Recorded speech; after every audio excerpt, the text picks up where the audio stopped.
হরে কৃষ্ণ বন্ধুরা, কৃষ্ণের সংসারে সবাইকে স্বাগত। মোচা দিয়ে তৈরি এই ধোকার ডালনা খেতে খুবই দুর্দান্ত হয়। চলুন দেখে নেওয়া যাক কীভাবে হয়।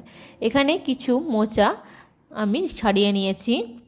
এবার এগুলিকে কড়াইয়ের মধ্যে নিয়ে অল্প একটু পরিমাণ জল দিয়ে সামান্য একটু হলুদ গুঁড়ো আর অল্প একটু লবণ দিয়ে এটি একটু ভাপিয়ে নেব। ঢাকা দিয়ে 2 থেকে 3 মিনিট মতন ভাপিয়ে নেব। দেখুন এটা আমার সেদ্ধ হয়ে গেছে। এবার এটিকে নামিয়ে নেব। নামিয়ে নিয়ে এগুলি ঠান্ডা করে নিয়ে এগুলি মিক্সার করে নেব। দেখুন এটি ভালোভাবে মিক্সার হয়ে গেছে। এবার এটিকে নামিয়ে নেব একটি পাত্রে। এটিকে তুলে রেখে এবার এখানে দিয়ে দেব ছোলার ডাল। এখানে আমি ছোলার ডালটি 3 থেকে 4 ঘন্টা মতন ভিজিয়ে রেখেছিলাম। সেটি এবার মিক্সার করে নেব। অল্প পরিমাণ একটু জল দিয়ে এটাকে মিক্সার করে নিয়েছি। আর এখানে 1 ইঞ্চি আদা আর 2-3টি কাঁচা লঙ্কা পেস্ট করে রেখেছি। এবং ওই কড়াইতে একটু সামান্য পরিমাণ তেল দিয়ে এতে অল্প একটু পরিমাণ হিং, কালো জিরে দিয়ে একটু নেড়ে এবার আদা কাঁচা লঙ্কা বাটাটি ভেজে নেব।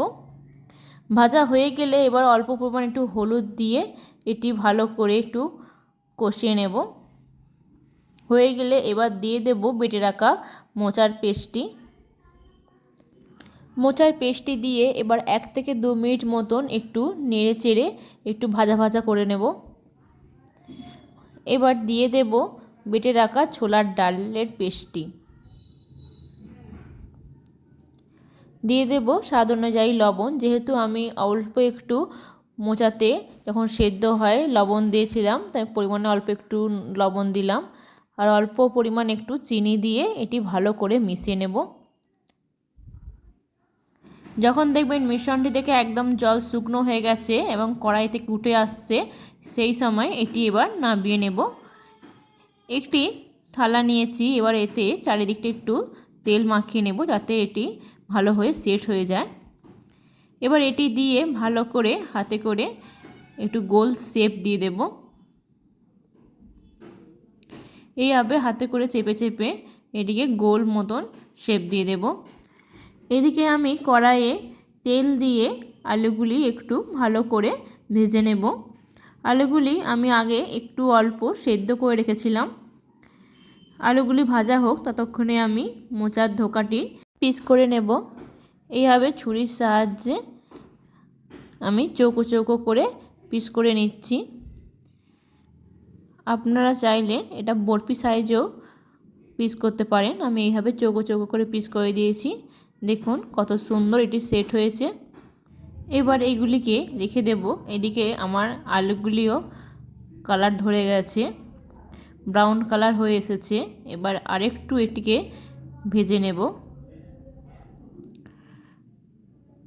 উল্টে পাল্টে ভালো করে ব্রাউন কালার করে এইভাবে ভেজে নিতে হবে। এবারে এগুলি একটি পাত্রে তুলে নেব।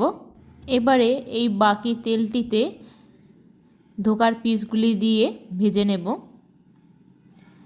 একবারে সবগুলো ধরবে না। 8টি মতন ধোকার পিস দিয়ে এগুলি এবার ভেজে নেব। এগুলি উল্টে পাল্টে একটু ব্রাউন কালার করে ভেজে নেব। এক দিক ভাজা হয়ে গেছে, উল্টে আরেকটি দিক ভালো করে ভেজে নেব।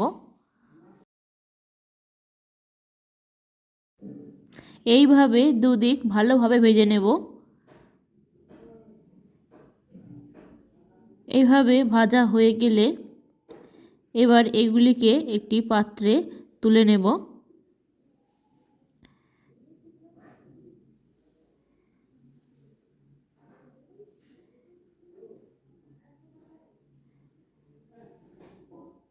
এইভাবে সবগুলি তুলে নিয়ে এবার বাকি যেগুলি ছিল সেইগুলি ভেজে নেব।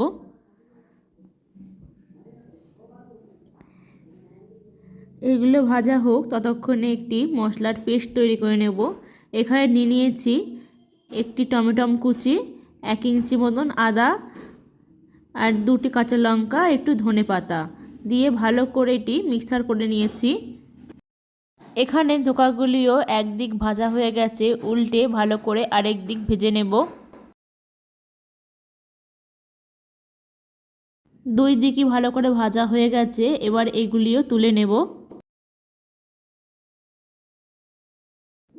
এবার ওই তেলেতেই দিয়ে দেব একটি তেজপাতা, একটি শুকনো লঙ্কা, অল্প একটু জিরে ফোড়ন দিয়ে একটু ভেজে নেব, আর অল্প একটু পরিমাণ হিং দিয়েছি। এবার পেস্ট করে রাখা মশলাটি দিয়ে একটু ভালো করে মিশিয়ে নেব। এবার দিয়ে দেব 1 চামচ মতন হলুদ গুঁড়ো, 1 চামচ মতন লঙ্কা গুঁড়ো, আর 1 চামচ জিরে গুঁড়ো, আর 1 চামচ ধনে গুঁড়ো দিয়ে মশলাটি ভালো করে কষিয়ে নেব। যখন মশলাটির জল একেবারে শুকনো হয়ে যাবে, গ্রেভি থেকে এরকম তেল ছেড়ে আসবে, এই সময় দিয়ে দেব ভেজে রাখা আলুগুলি। ভেজে রাখা আলুগুলি দিয়ে মশলাটির সঙ্গে ভালো করে মিশিয়ে নেব। এবার এতে দিয়ে দেব স্বাদ অনুযায়ী লবণ। লবণ দিয়ে এটি ভালো করে মিশিয়ে নিয়ে এবার দিয়ে দেব পরিমাণ মতন জল। একটু বেশি করেই জল দিলাম, কারণ ধোকাটি জল একটু টেনে নেবে। যখন এইভাবে গ্রেভিটি ফুটে আসবে, এবার এতে ধোকাগুলি দিয়ে দেব। ধোকাগুলি দিয়ে এবার 3 থেকে 4 মিনিট মতো রান্না করে নেব। এটি রান্না হয়েই এসেছে। এবার ফ্লেমটি লো আঁচে করে দিয়েছি। এবার এতে অল্প পরিমাণ ধনে কুচি, 1 চামচ লঙ্কা কুচি এবং 1 চামচ গরম মশলা দিয়ে দিয়েছি। এবার ফ্লেমটি অফ করে দেব। আমার ধোকার রেসিপি রেডি। দেখুন এটি কত সুন্দর দেখতে হয়েছে। দেখতে যত সুন্দর, খেতেও অপূর্ব হয়। আপনারা অবশ্যই বাড়িতে একবার বানিয়ে আমাকে কমেন্টে জানাবেন এটি কেমন হয়েছে।